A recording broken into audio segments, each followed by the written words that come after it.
Guess the recording's in progress. That's the word on the street, anyway.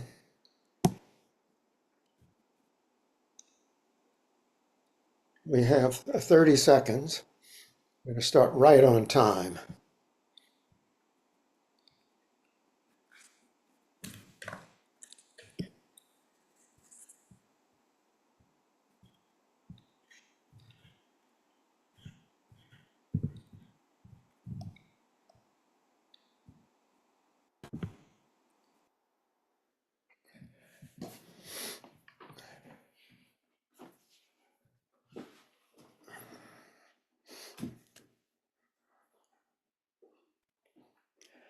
Thank you, each one of you, for coming to this class on the Hsin Shing Ming,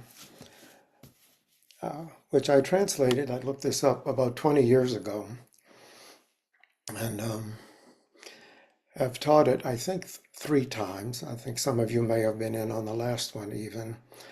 If so, and you're back again, consider yourself to be a Hsin Shing Ming addict, which is okay, but recognize it for what it is.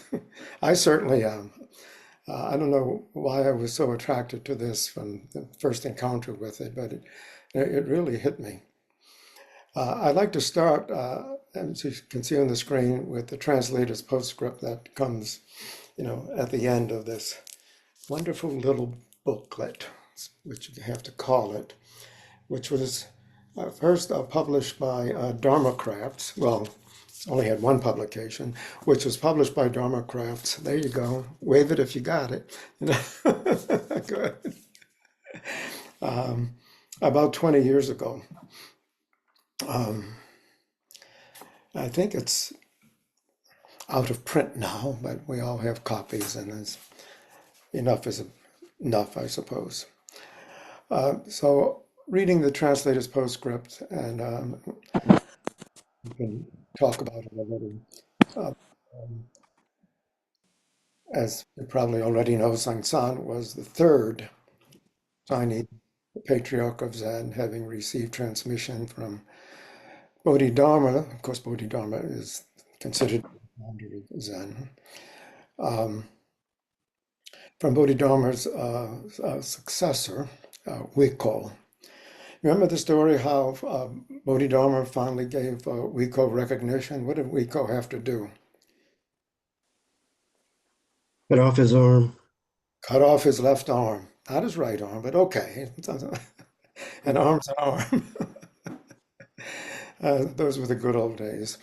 Well, anyway, he was suffering from leprosy when he met Wiko, and the transmission of the lamp records their moment of truth, which echoes Wiko's famous encounter with Bodhidharma.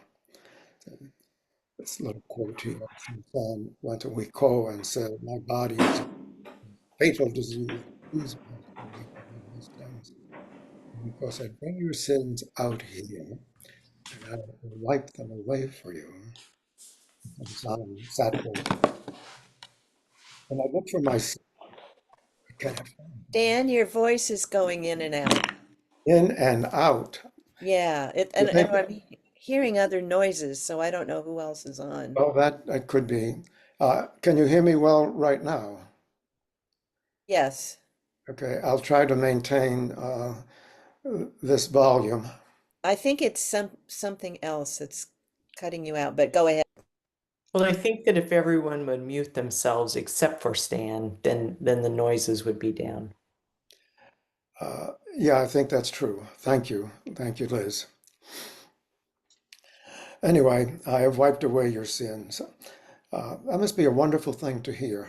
I have wiped away your sins. When I was growing up, I grew up as a Catholic, and I'd go to confession.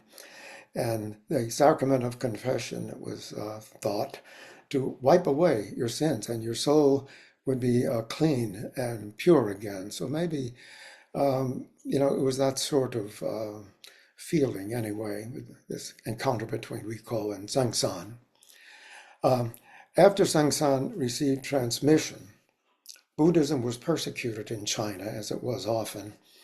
And he spent 15 years wandering and hiding in the mountains. We're at about the year 600 BCE, rather AD, sorry. Um, anyway, out of all this hard training, we get this amazing text. Remember the first time I read it, I was just blown away. Anyway, the title, Hsin Shing Ming, has the literal meaning of trust, mind, inscription. And the character for Hsin is composed of two parts. First part is a person, a man, standing by his word. So you have a stick figure for a person, and then a mouth with dun dun dun, which will be words coming out of a mouth. So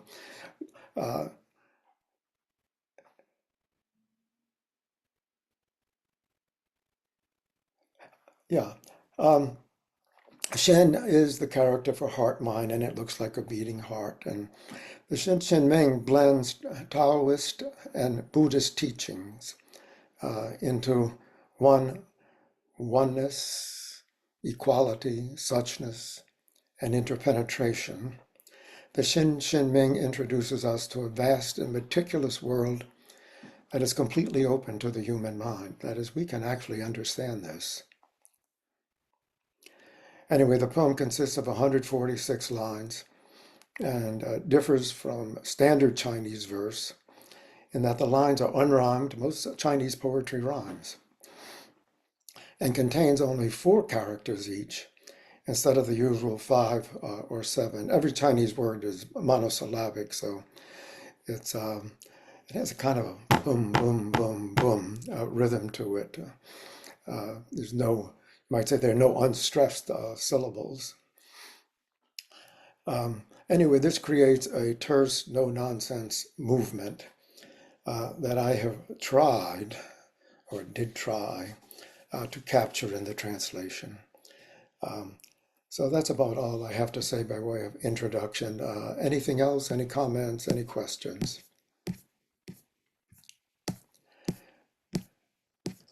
Yeah, Stan, actually, I have a question. This is Jenny from Nebraska Zen Center.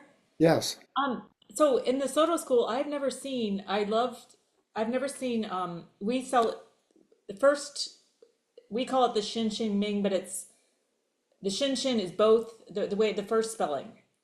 So it seems to me in our version, those two characters must be the Chinese characters are the same. I love the translations and uh, No, they're not. They're not the no, what, same. You notice here on the screen now, kind of addressing the issue you bring up. I, yes, sp- I spelled Shin 2 different ways yes, I to like that. indicate that, that it's actually yeah, 2 different words. So Shin is first, and as I said, it's a picture of an anagram of a person standing by words. Um, and then the second Shin um, is mind, and the Chinese word for mind is the same as for heart. And so a picture of a beating heart, it's like one stroke here, mwah, done, kind of like a little drawing of a heartbeat, Right. say. So, Well, yeah, and I was so grateful for your translation because this to me is an example of how errors get entrenched and just passed down. I mean, this must be an error in our, for us to have the same, our version implies that the character is the same, but it can't be because of the way what you just explained. yes, not at all. Yeah, And that's why I chose this alternate spelling. You do yeah, see thank you. sometimes they're spelled the same way. And I think that's just confusing. So I chose Mhm. the spelling. Okay, so we got past the cover. Not too bad.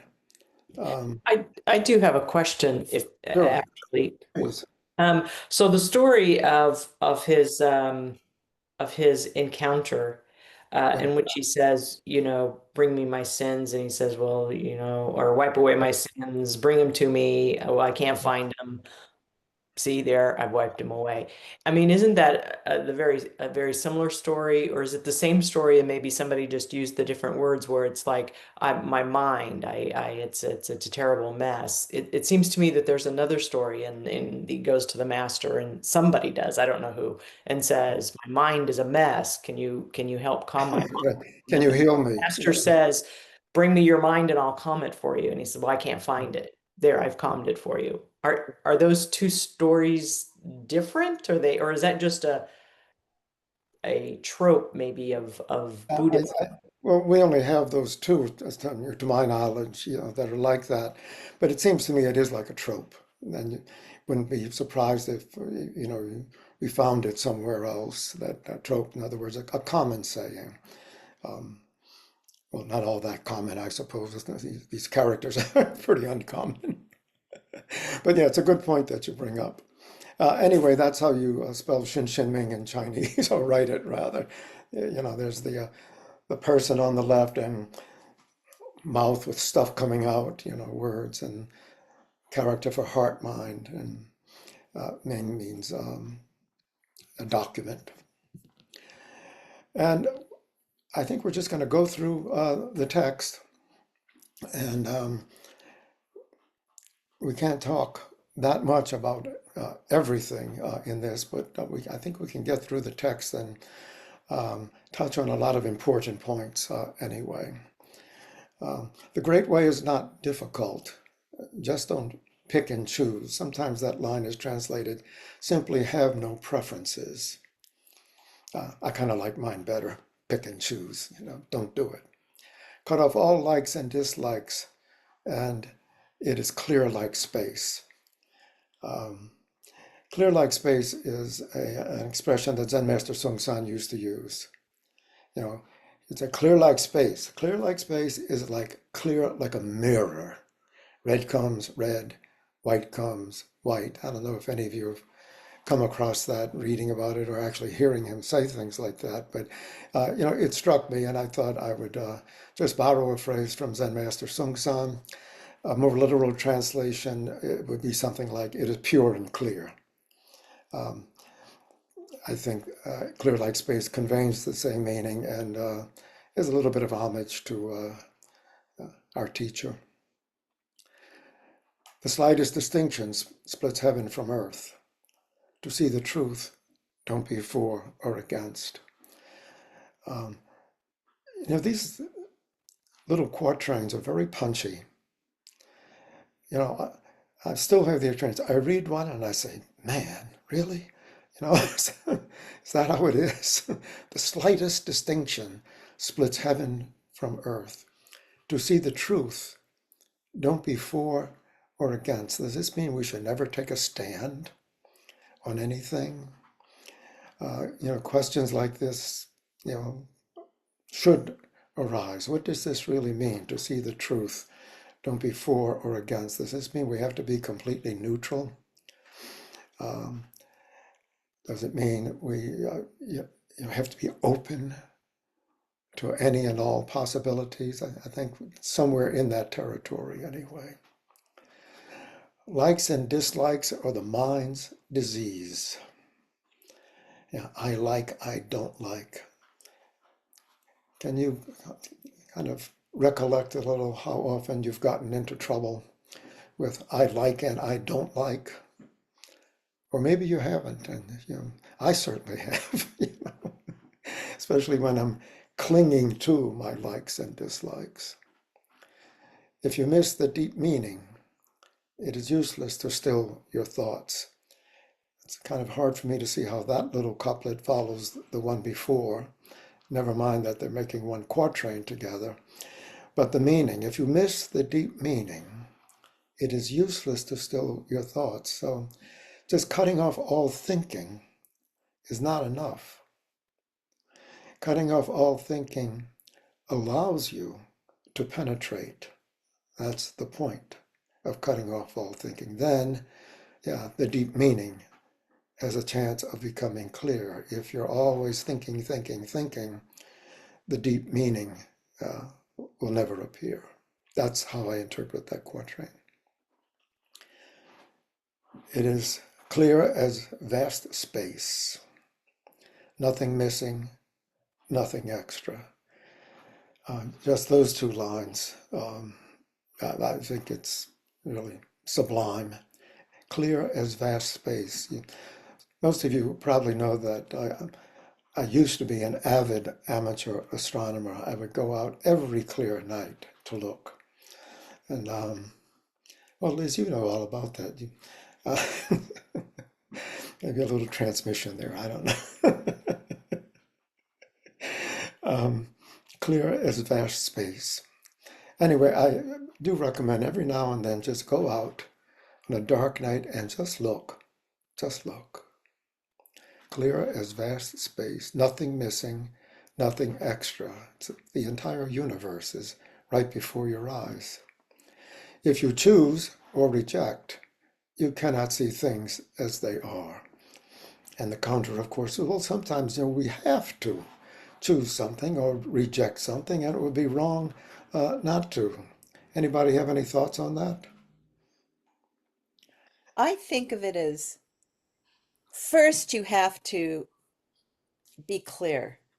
Yeah, I mean, if you start to choose first, if you start to pick and choose and have likes and dislikes right off the bat, yeah, then you do narrow. If you decide I hate child molesters, then you don't see the humanity of the child molester. uh, You can say I don't like the act of molesting children, but I think you have to be open enough to see the humanity of what's exactly happening and then choose how to act, mhm, not yeah. what to believe, but how to act based on the clarity that you give to the situation. Okay, so keep an open mind at all times. Uh, Yeah, and see it for what it is, yeah, which then show, because I think of Zen as being more action based and not thinking based. You see it could be, first, yes. you're open about it, and then that guides your actions. And there's the expression, cut off all thinking. That's usually a good thing to do. Then things maybe become clear in a way that they weren't. So clear as vast space, choose or reject, you cannot see things as they are. Each one of these quatrains just kind of puts me back on my heels, like, what? And then, you live with it and you live with it and things start to open up. So be still and become one, and confusion stops by itself. Well, if you're not still, there's a multitude of thoughts, and already you're fragmented and scattered all over the place. So I think that makes sense to me. Be still, and you have a chance anyway of becoming one instead of becoming scattered. And that confused state, confusion will just stop by itself. Okay, I so far, have a question. I have a question on that last one. please. So is when it's saying outside don't get tangled in things, inside don't get lost in emptiness, are they kind of referring to, or could it be a reference to the relative and the absolute? Yeah, I'm not getting caught in things, so I'm not getting outside, I'm not getting caught up in the relative, but then inside don't get lost in emptiness. I'm also not getting lost in absolute. yeah, I think that's a legitimate way of understanding this. Yeah, that's good. Okay, going on, stop moving to become still, and the stillness will move. Have any of you had any experience something like that? Stop moving to become still, and the stillness will move. What kind of experience is this pointing to? Just walking in the woods. Walking in the woods?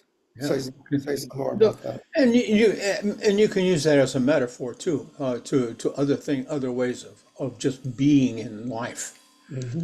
Yeah, I think that's a good way to put it. That's a nice context in which to consider it. Thank you. Yeah, I've got a thought on that. Sure. Sometimes I find myself with, say, a little bit of time between, one thing and another, and I think to myself, oh yeah, what can I do? And and I think, well, there's kind of nothing going on. Yeah.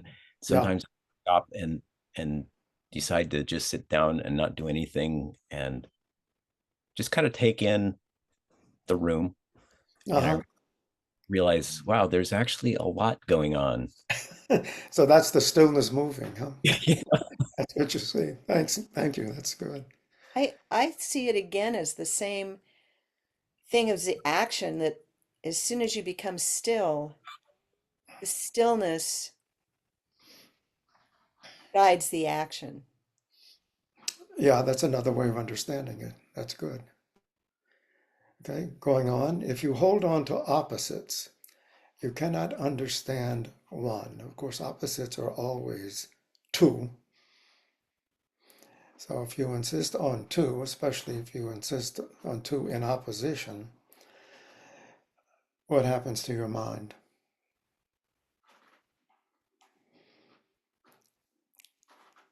Well, it certainly doesn't become one. It's round and around and around. It becomes opposed. Yeah, that's another good way to put it. Okay, and continuing pretty much in the same vein, if you don't understand one, this and that cannot function. This and that being any kind of plurality or multitude of circumstances or beings. Denied, the world goes on. Pursued, emptiness is lost. Oh, that's another mind stopper for me. Any observations on that? Denied, the world goes on. It doesn't care about whether you believe in it or not, right? It's gonna keep going. That may be okay, but what about pursued?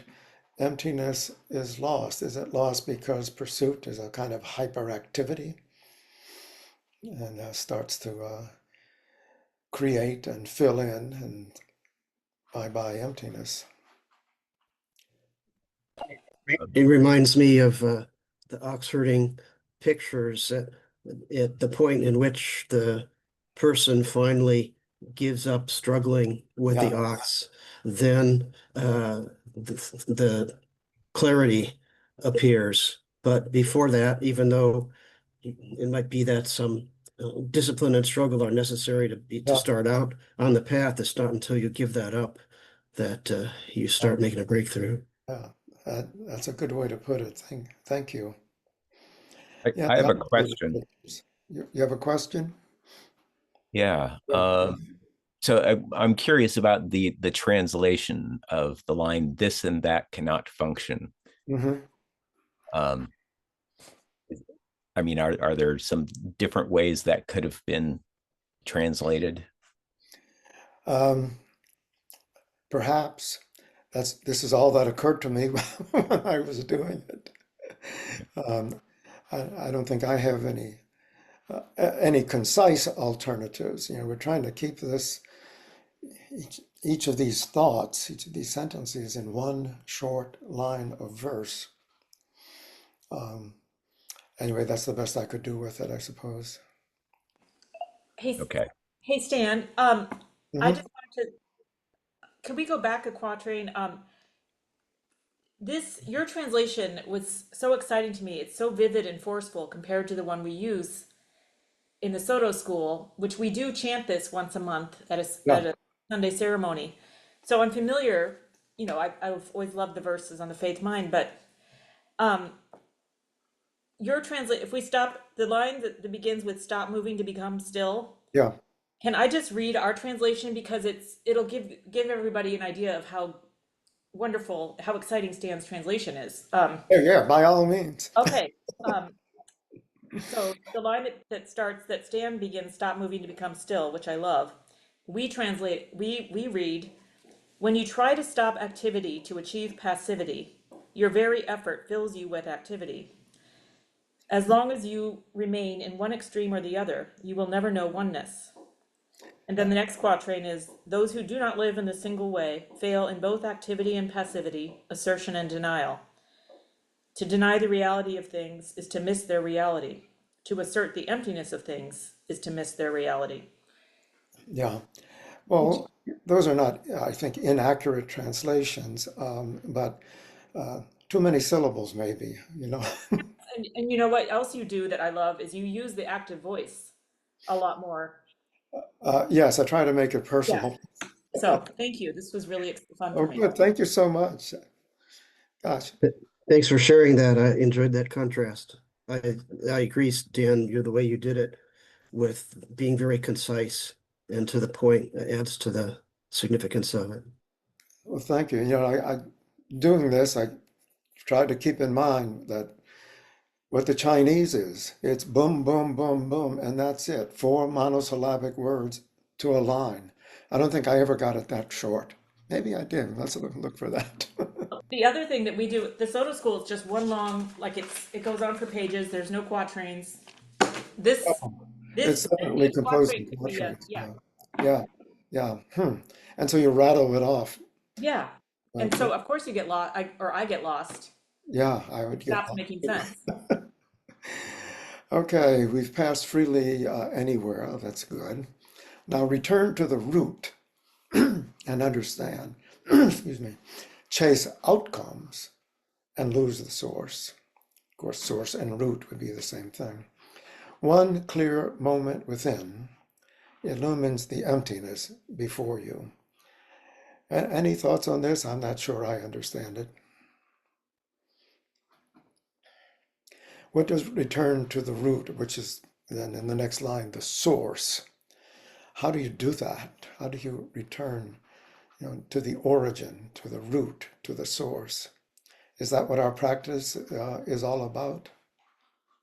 I think for me, when I read this, um, uh, what I'm aware of is, although it's written like, yes, of course, I understand that, but I don't.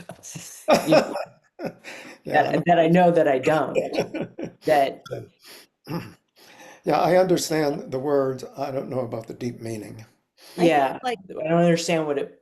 I mean, you could say, yeah, I understand what it kind of points to, but I don't really understand what it points to, you know? And so I try not to put too many words onto, well, this means that and this means that, because no matter how you do that, you think you're going to clarify it, but you don't actually clarify it. Yeah, You just muddle it. yeah, It create gets more back to confusion. what, Yeah, yeah, it's what Ginny said, which is you can put more words in it that maybe try to make it a little bit more clear, but you just muddle it. yeah. Thanks for that could the observation. root be the primary point? The same thing that we call primary point? What? You know, once you The root, hit, you mean? yeah, it gives I Yeah, mean, you return to the primary point, that yeah, hit, right. and Yeah, you I think understand. those And if you start chasing then the thoughts that come after it, are, sure, you yeah, lose that yeah, point. That yeah. I think that's a legitimate interpretation of these lines. My favorite line is in this quatrain is the last one, illumines the emptiness before you. And again, for me, it's like just looking up at the night sky and still feel that everything is illuminated. But anyway, going on, emptiness, obviously picking up from the last line in the last stanza, emptiness changing into things is only our deluded view. Do not seek the truth, only put down your opinions. You may have noticed that these quatrains, 4 lines, the first 2 lines often refer to the little stanza before, the quatrain before, and the last 2 kind of prepare you for the next quatrain. And it is usually printed, as quatrains in this manner. I don't think I made it up. So illumines the emptiness before you. So is that enlightenment when you see that emptiness is not as empty as maybe you thought? That's one way to approach what's being said here. And I'm not sure it's the best way. But I anyway, have a question. please go ahead. Yeah. Um, I was wondering to what extent your translation was affected by the terminology that was commonly used by Zen Master Seung San, like in this last line, it says only put down your opinions. Oh, And absolutely. Yep. when you say put down, Mhm. that resonates with that common phrase that we use, but Yeah, in the, that is true, and it is deliberate on my part. okay, Um, Not that I'm looking, okay, I've got to go find some Zen Master Song San phrase. They just come to me naturally because, I've studied so much with him and it's just kind of deeply ingrained. So it just comes to the surface. Um, but I think it's interesting that, his speech comes to the surface in a very appropriate way for a text like this. It says something about what he had to say. Okay, are we okay with putting down your opinions? You've all done that? Good. I'm going to do it too. They're gone. Do not live in the world of opposites. Be careful. Never go that way.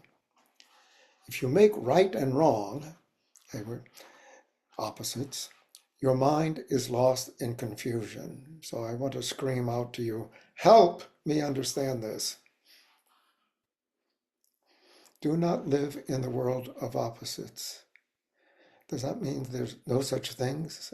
No such thing as opposites, good and bad, right and wrong? That's not for real. If you make right and wrong, your mind is lost in confusion. Any observations on this? Yeah, if I can say something very briefly. This morning after practice, I went for a walk and I saw something very tragic. And immediately my mind began to function about the causes of the tragedy I saw. Mm-hmm. It was easy, or a temptation, I should say, to blame the carelessness of something that I didn't feel was done properly. Yeah. And suddenly I stopped in my tracks and I saw myself. Mm-hmm. And can you relate that to this quatrain that we're talking about? Yeah, I do. I find that if you make right and wrong, your mind is lost in confusion. You begin to not see yourself in the mirror image of life. The Uh, mirror image of life says, we're interpenetrated and we're all capable of the same thing. yeah. Yeah. Right and wrong, good And, and bad. and not even knowing. I mean, I had no knowledge of Yeah. what was So you had a good the chance this root cause morning of the tragedy. to observe your mind. That's wonderful. You must be practicing Zen for a long time. How long has it been, Charlie? Only with you. Let's go on to the next quatrain. No fault. We're, yeah, No we're well into our 10,000. third decade. No one fault. thing about Yeah. that last Wonderful. If phrase, No I'm sorry. arising, no mind, no world, no one to see it, no one to see it, no world. A bit of negativity here, don't you think? What sense can we make out of this? No fault, no 10,000 things. That goes down fairly easily.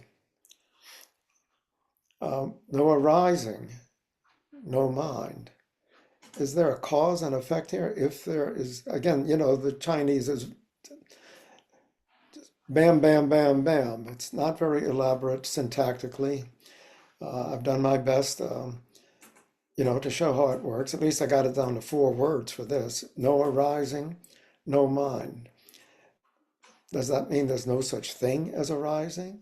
There's no such thing as mind? Or is it a cause and effect? If nothing arises, there's no mind because what? There's nothing to think about?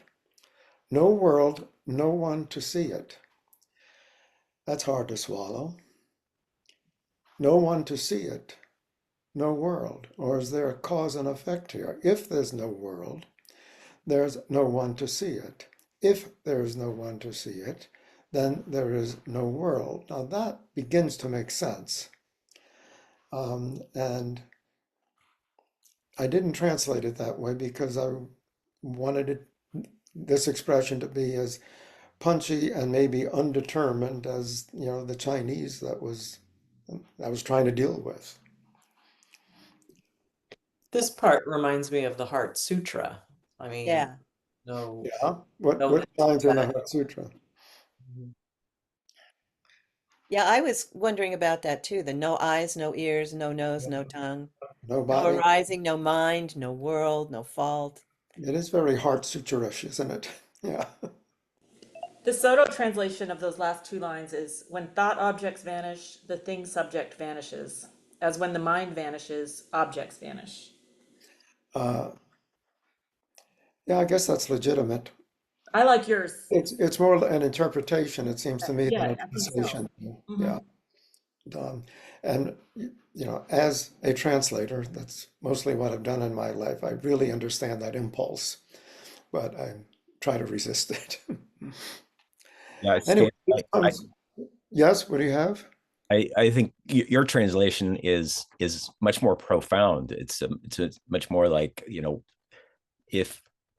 if my consciousness disappears, does the universe stop existing? And if the Mhm. universe stops existing, then it's sort of that, why is there something rather than nothing, and Right. what Yeah. exists outside Yeah. my mind, really? I mean, how do I know anything really exists outside what I'm making in here? Yeah. Those are good observations. Thank you. Yes, I think your translation is much more vivid. I really like it. Oh, good. I'm glad you do. Really, I am. I mean, you write for an audience, right? Um, anyway, this comes when that goes, some kind of cause and effect. That arises when this sinks. Understand both as originally one emptiness.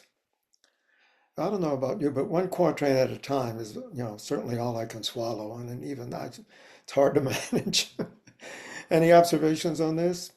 There's some kind of pretty clear cause and effect. This comes when that goes. So the situation changes, and something else arises. And that arises when this sinks, it's same thing, different words. But then the punchline, or two lines, understand both as originally one emptiness. Any observations on that? Well, in those first two lines, this comes when that goes, that arises when this sinks. If you Yeah, go back to the last two lines of the last quoting, no right. world, no one to see it, no one Yes. to see it, no world. I mean, it's it's almost like that could be one quadrant. I mean, then the no world, no one to see it Hmm. makes, I wouldn't say makes a little bit more sense, but you see how that, A little bit more consistent. yeah, to me, that's like, well, there's no world. When this comes, that goes. So Yeah, where's the world? yeah, that's it. I'm still looking for it. This also reminds me of Taoist cosmology that Ah, you're all familiar with the yin yang symbol. So in that meaning, that yin and yang are not dichotomous opposites. They're mutually shaping and producing. If you try to create with your mind a fixed opposite, you get into a lot of trouble. But then the other part of that design is the S divider that shows they're actually fully interpenetrated, and then the circle represents oneness. And mhm. another stage of the symbol is you wipe out the circle, so that this kind of language is like holistically putting together the complementarity and oneness. Yes. So, excuse me, in what context, philosophical context, should we see this? Well, a lot of it reminds me As I of said, of Taoism. Taoism. Even the idea of Wu Wei is through Yeah. this a lot, action through non-action. So, Taoism, really appears about a century after this. Now, we're not so sure about all of that, but this observation has been made on the basis of some evidence. But what we're seeing here is maybe, these things blended together.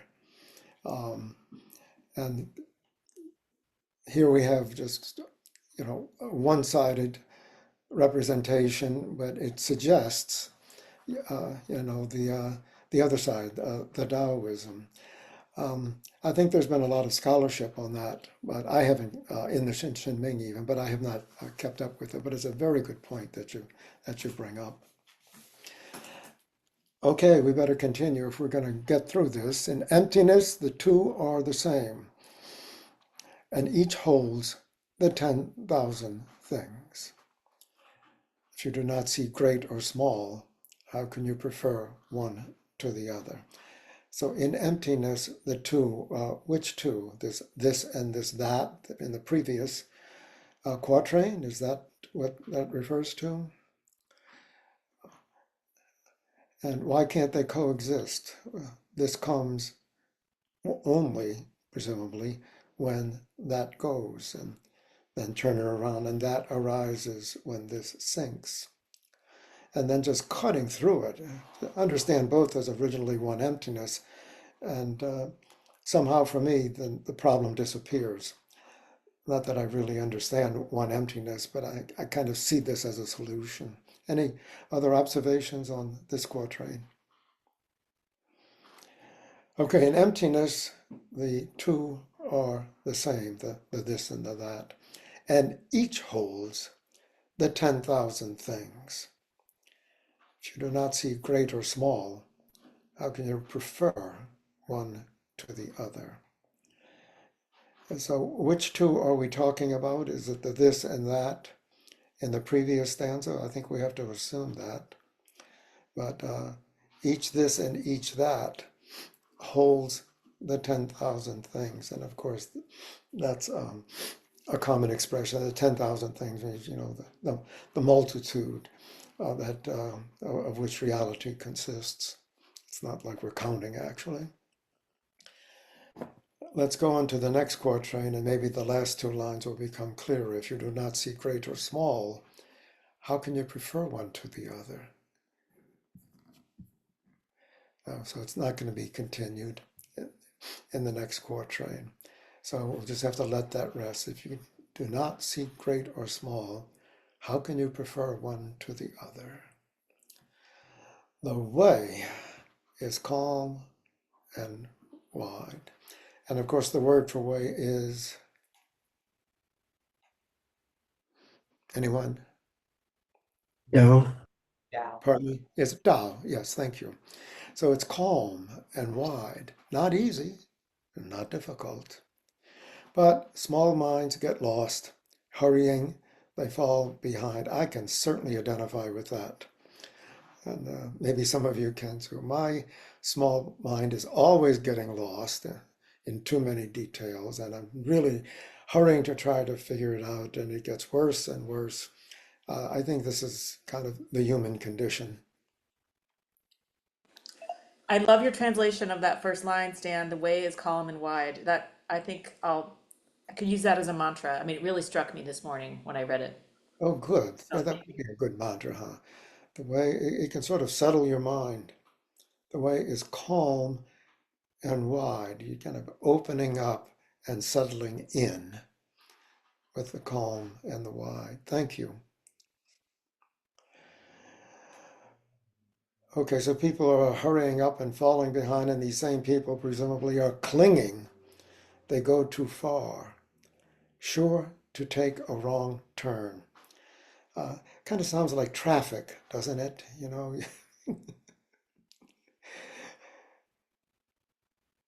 A wrong turn. Just let it be. In the end, nothing goes, nothing stays.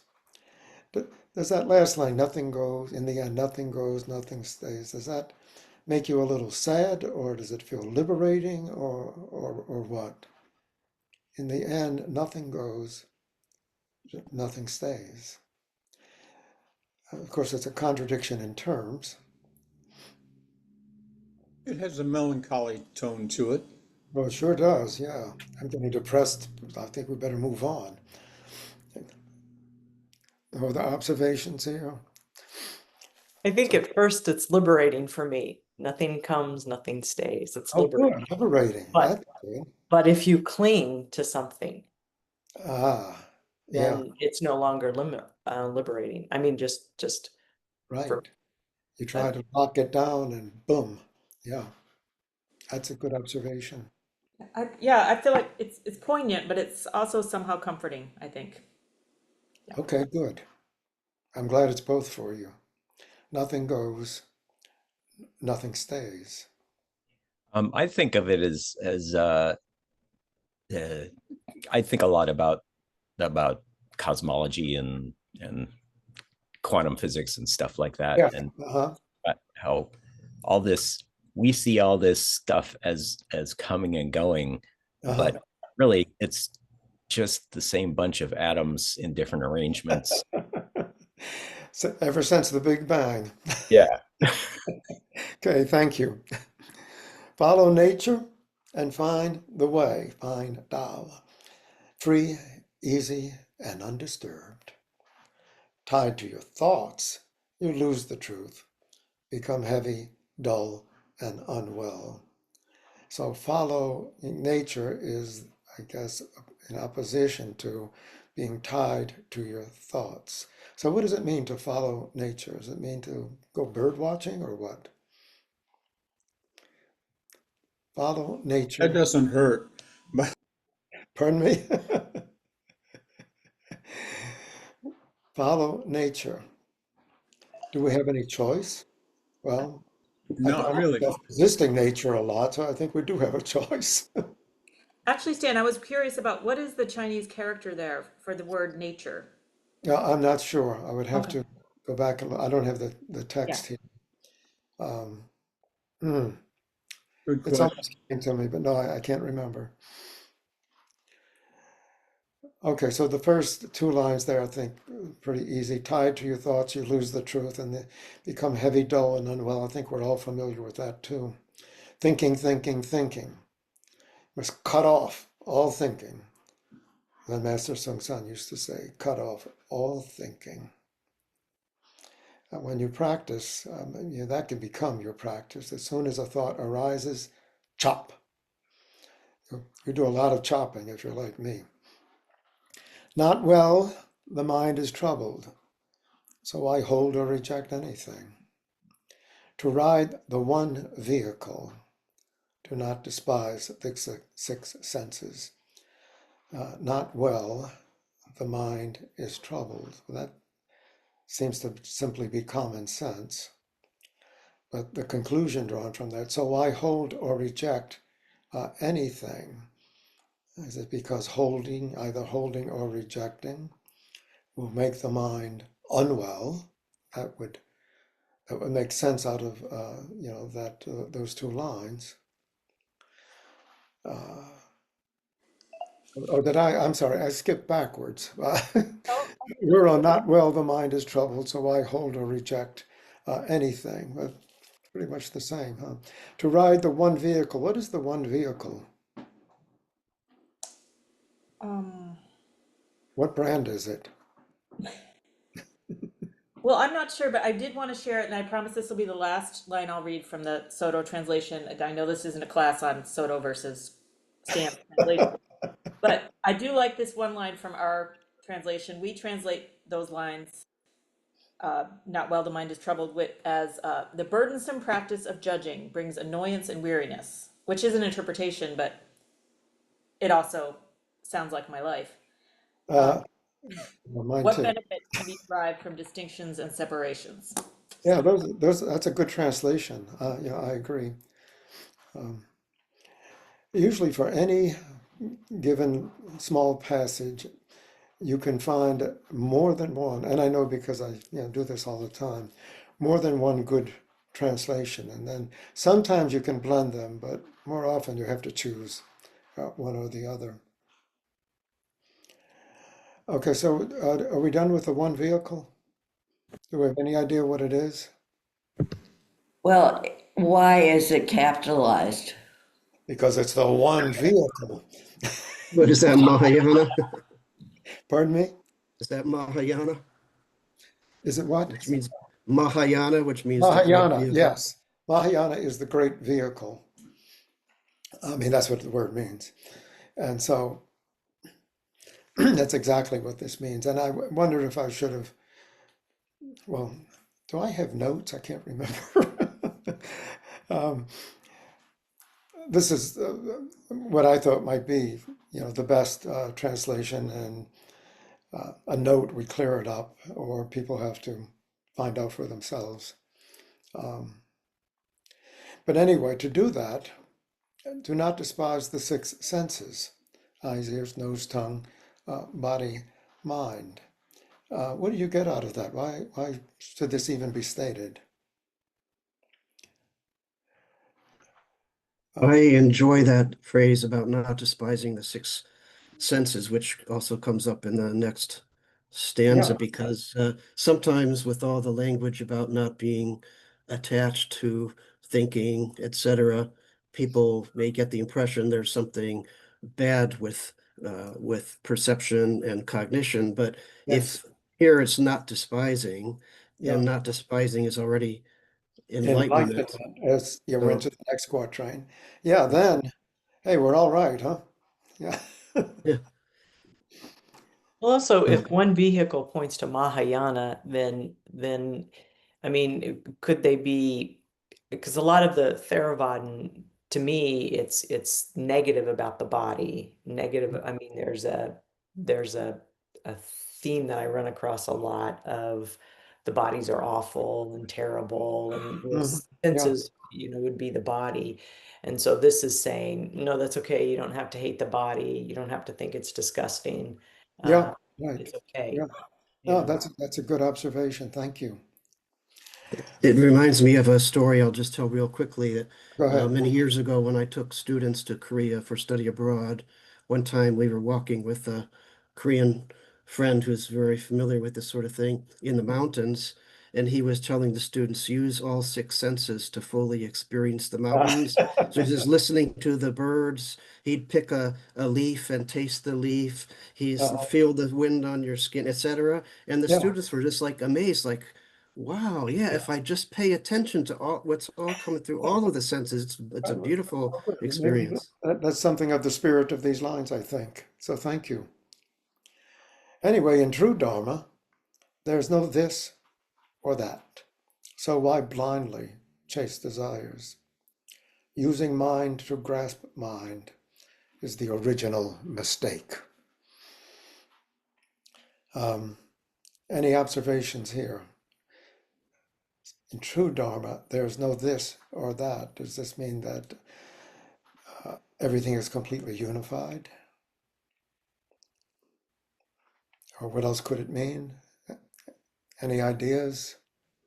I I keep coming back to this same thought over and over, that that the Hsin Shing Ming a lot is saying, this, not this or that, not Mm-hmm. holding or not holding, Yeah. this, that it's really saying things are exactly what they are.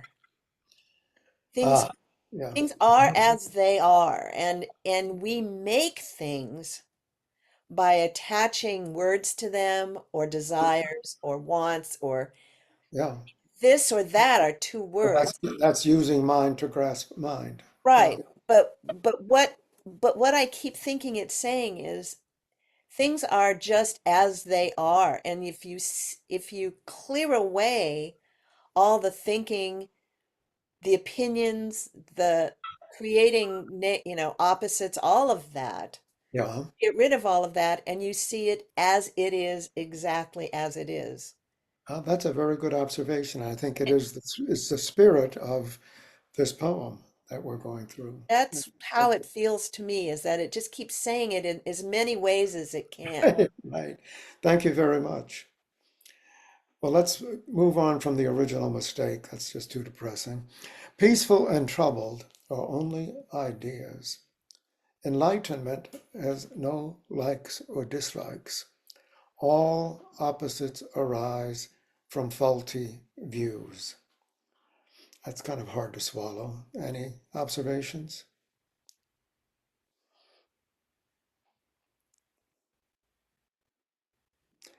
Okay, I guess we all have some trouble with that. So, Well, aren't we always kind of faulty viewing? I mean, that's what our practice is, oh, to yes, try to that's what see I'm saying. through, This is a common human condition, uh, and we have to cut through. So that's exactly right. Wouldn't it also be that once I think I view it correctly, then I no longer view it correctly? So really I can never know what this is, because once I have a view, it's going to be a faulty view. So I Mm, can never have a view even. yeah. I Well, think you can know it, but you can't think you know it. You can know something, but you know it instinctively or in some place yeah, that isn't your mind. It's, I think you're right, and humans do tend to overthink everything, and that is one of the primary causes of suffering. Have you heard the expression flowers in the air before? Illusions, flowers in the air. So it's a poetic way of expressing illusions. You think you're seeing flowers in the air. Win, lose, right, wrong, put it all down, which is to say, put down what? Put down all opposites. Yeah, this Hsin Shing Ming is not fond of opposites. You may have noticed that. If the eye never sleeps, dreams disappear by themselves. If the mind makes no distinctions, the 10,000 things are one essence. Those two lines have always just punched me in the gut. Like this is what I've been doing all my life, you know. The eye never sleeps. Dreams disappear by themselves, but my eye always sleeps, always nodding off. So that's what we mean by wake up. And the 10,000 things are one essence, and that there is an absolute unity, to this cosmos. 10,000 things is a nice round number, but of course, you could put 10 to the 10,000th power. And Could the eye in that first line refer to Buddha's third eye? He's sometimes depicted with that eye or not. um, I guess it could. That had not occurred to me. Um, yeah, we don't, it definitely is a singular in the Chinese. So it's not saying if your eyes never sleep, dreams disappear by themselves, but of course that's perfectly true also. So, but it is singular, and I think that has some significance. So thanks for pointing that out. And we're moving on. I don't know how close we are to the end. Are we okay for time? Can we just keep going? We're going to keep going. Without any distinctions, there can be no comparisons. No this and that. No, this is better than that. So make no distinctions is the hidden message here. Stop and there is no motion. Move and there is no stillness. Can you make sense of that? Does that simply make sense? Stop and there is no motion. Well, yeah, that's kind of like the definition of stopping and moving. Move and there is no stillness. So what's the message here? Is it don't stop, don't move? If you don't have a distinction between stop and move, then yeah, then you're really in trouble. Yeah. Yeah, I don't know. I don't know. Yeah, this is not the only passage that mystifies me It in this. kind of goes on after that without motion or stillness. Yeah, without motion, hey, it How can a continues. single thing exist? Yeah, in without motion or stillness, how can a single thing? So it's got to be, and therefore, the hidden message, we have to come to terms with it. Stop, and there is no motion. Move, and there is no stillness. But these are not imperatives; they're conditionals. It doesn't say don't move, but if you don't move, there's no stillness. If you don't stop. Anyway, without motion or stillness, how can a single thing exist? It has to be one or the other, is the idea. In true nature, there are no goals or plans, meaning that in true nature, things just happen. There's no, the implication would be that there's no creator, setting, having, plans for what's being created. There are no goals to it. It simply is. And that's what true nature is. Does anyone else find that a little depressing? Or anybody find it liberating? Does I anybody, find it true. you find it to be true? Yeah, it just is. It's Mhm. don't know. Okay. And what about don't know then? How do you feel about that? How does don't know make you feel? Ill at ease sometimes because I like to know, but Yeah. I Me have to too. kind of Yeah. you have to, there's a certain acceptance Yeah. that you I, have to come yeah. to be able to live with that Yeah. Yes. and get it, I guess.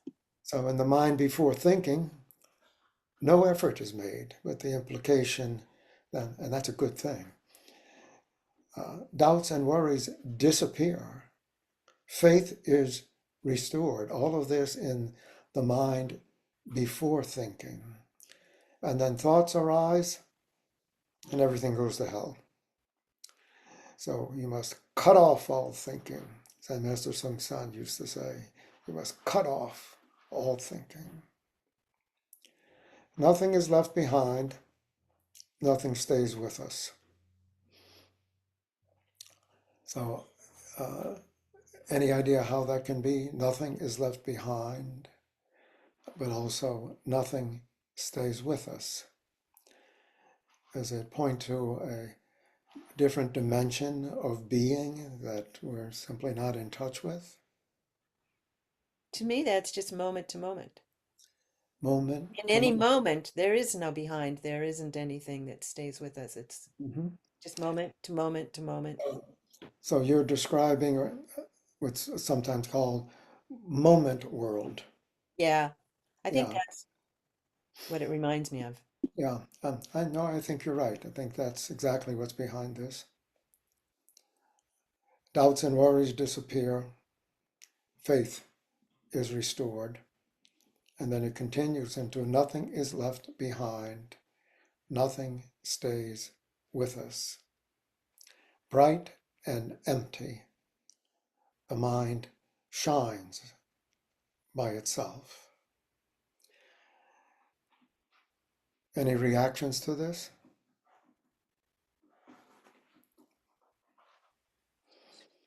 When you read this It's their by mantra. yourself, Yeah.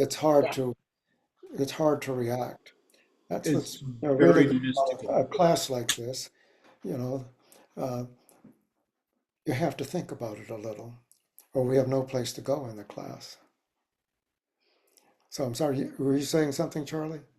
The, yeah, for me, I mean, whenever I get beyond the physicality of where I'm at and the Mhm. mind vanishes, to say that the mind shines by itself, it leaves me in a sense of mystery. Yeah, Anybody else? The mind shines by itself. Bright and empty.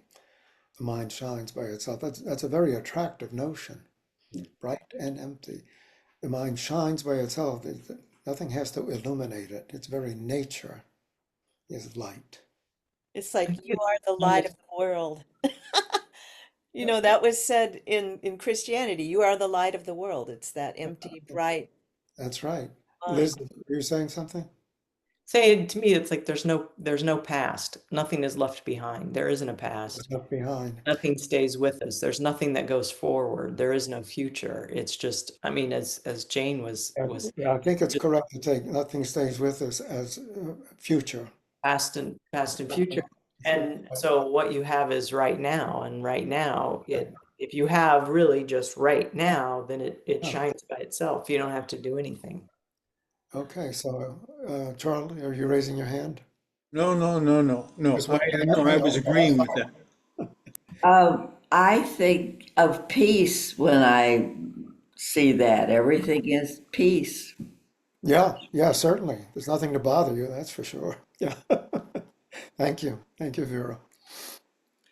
To abide in this world, just say not to.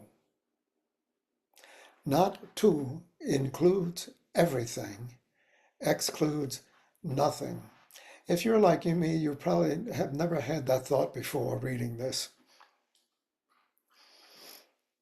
Not to includes everything, excludes nothing. So that can be interpreted as everything is one. It's not two. And the implication of it's not two, it's not 3, 4, 5, 6, 7, 8, and so forth. So one. And that excludes nothing. So all of the 1, 2, 3, 4, 5, 6, 7, 8 doesn't really exclude them. Everything is right here, right now. That's my rather lame interpretation of this.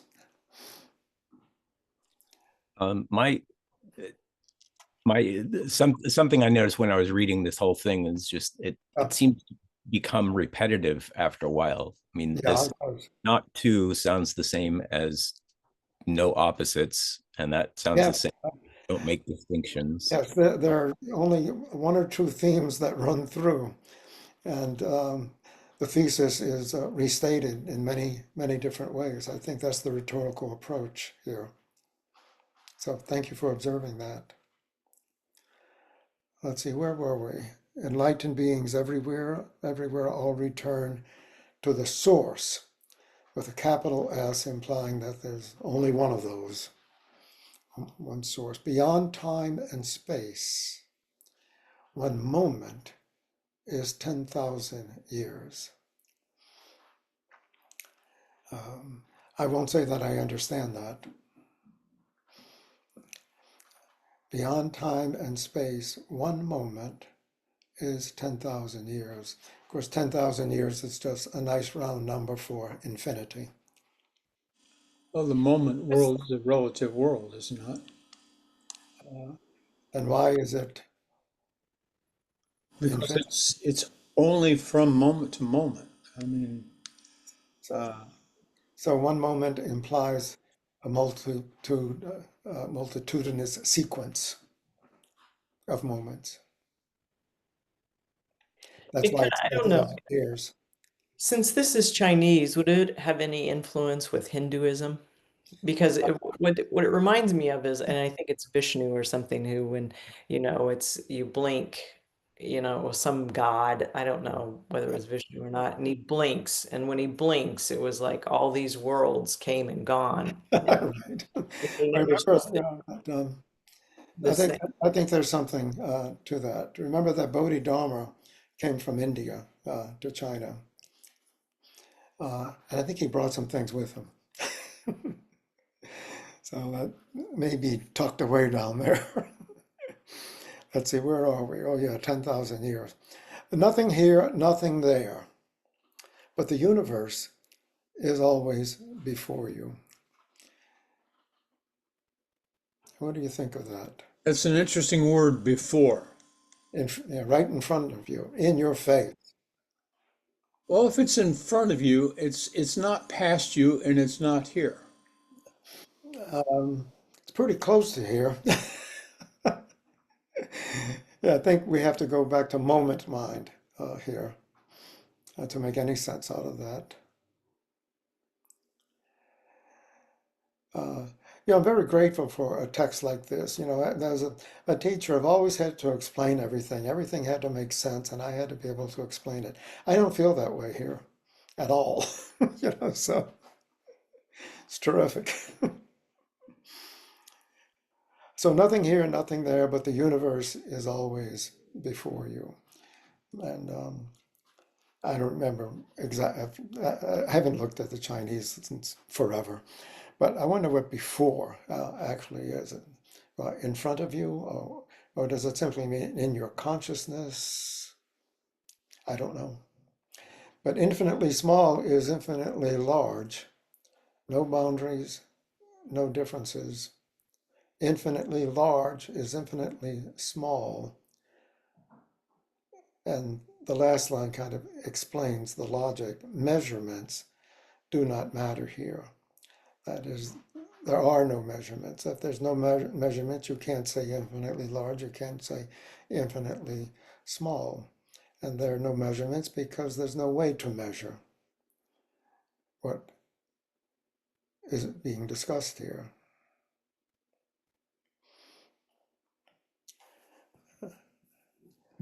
What is not, what is what is not. What is not is what is. Where it is not like this, do not bother staying. Well, that's some advice. What does it mean, don't bother staying? Does it mean if you don't understand this, Practice. move on? If you don't understand it? I'm sorry, what did you say, Liz? It means practice. It means practice? Yeah, Yeah. so do not bother staying, does that mean do not get stuck? Does it have that implication? Uh, and therefore, how can you not get stuck? Well, you just answered that. Practice is the only way. Okay, we're not going to bother staying there. We're going to go right on to the conclusion. One is all is one. When you see things like this, you are already complete. If there's one stanza that I remember all the time from all of this, it's this one. It is just stuck with me. One is all is one. When you see things like this, and I'm not claiming I really see things like this, but I'm beginning to get the idea of seeing things like this, to be more accurate, then because I know I am not complete, and yet I know that I am already complete, but just don't understand it. Anyway, trust and mind are not two. Trust and mind are not two. So these are common words, trust, mind, and we don't have to be mystical about mind or anything. Mind is just mind. They're not two. So if they're not two, does that mean that they are the same? Is there any other possibility? If not two, then what? And as if it's an answer, not two is trust in mind. So I said I translated this 20 years ago, which is when I first came into touch with it, and I kind of lived with it for 20 years. And I'm still stunned, by lines like this. And I don't make no claim at all to really understanding it. Do But you yeah, go ahead. do you remember why? Because of the first line, it's trust and A Yeah, and D, a conjunction. yeah, Yet in the second line, it's trust in mind, as in a preposition. So yeah. is there a reason why they're different? What? But I'm pretty sure that they are different. In the Chinese, trust in and trust mind. So maybe we're onto something. Why was it before trust in mind? I mean, that's the title. Then trust and mind, or not to.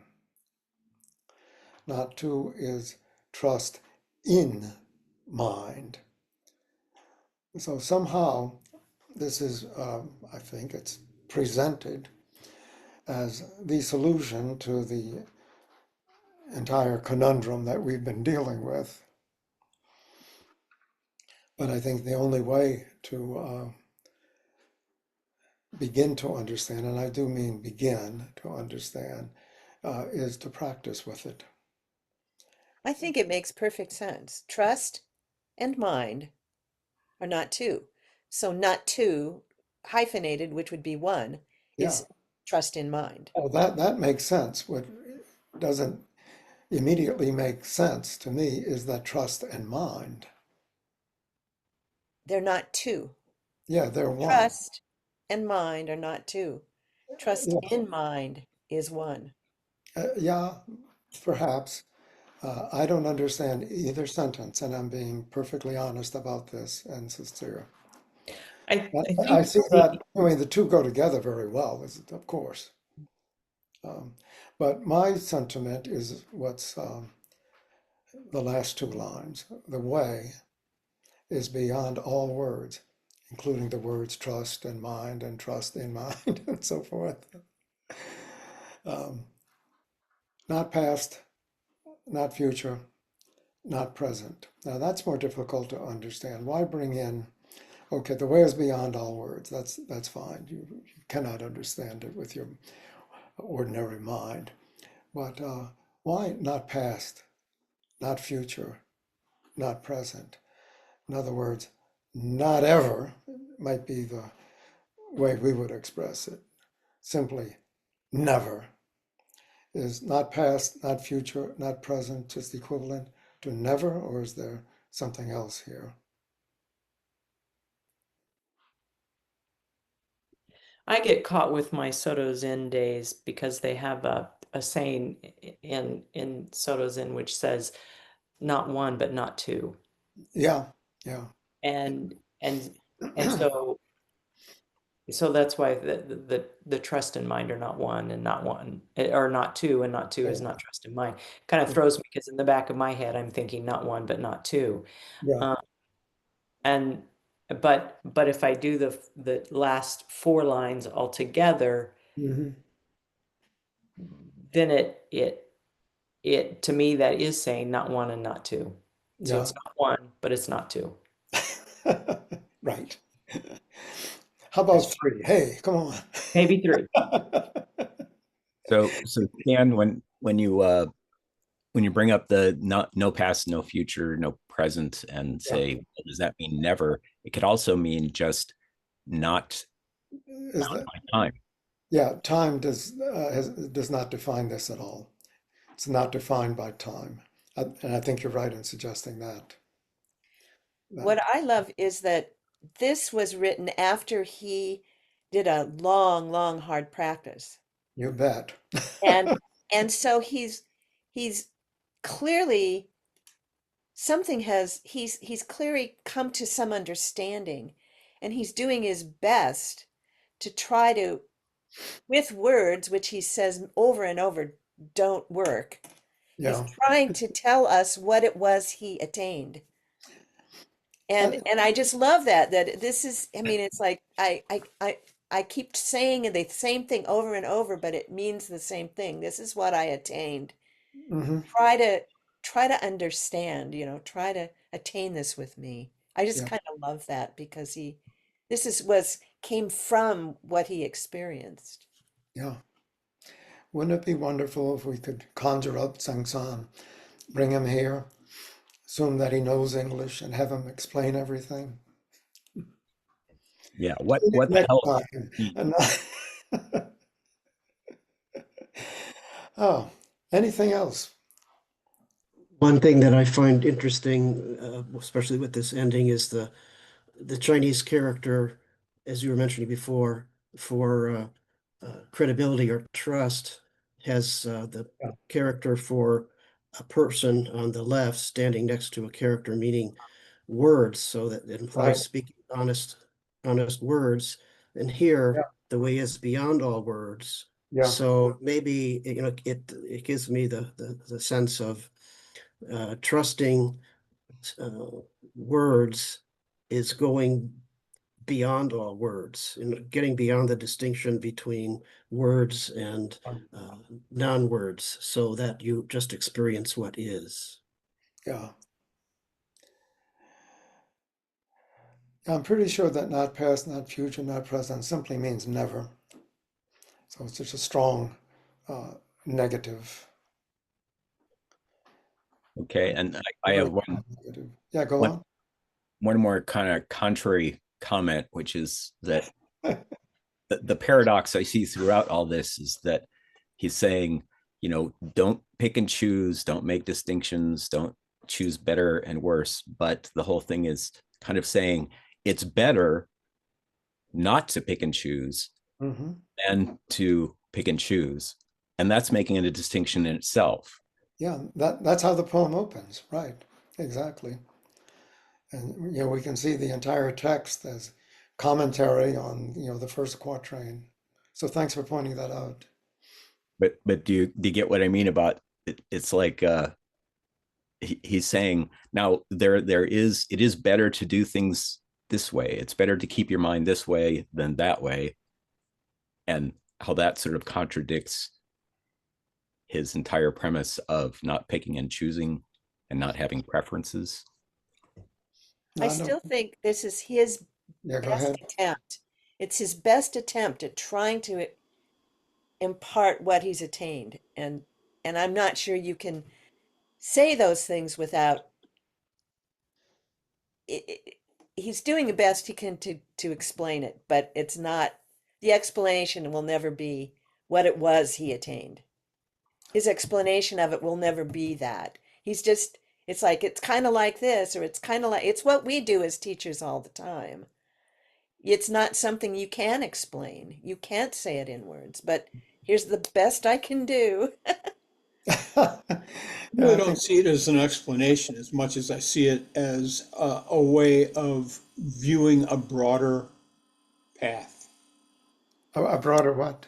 a broader way, a broader path. A path. Okay, thank you. Mm-hmm. And Jane, to sort of confirm what you said there, it's almost like that very last couplet is saying, don't be attached to my words. Hmm. Yeah. Well, with that, maybe we should sign off. I'm becoming very attached to all of your words. No. It's a great class. Thank you. Thank you. Thank you Wonderful all. class. Yes, I thank you really, for the class. really appreciate it. Yes, indeed. Yeah, thanks Thank for you, the Stan. translation and for the class. Thank you. Definitely. We'll meet again in 10,000 years.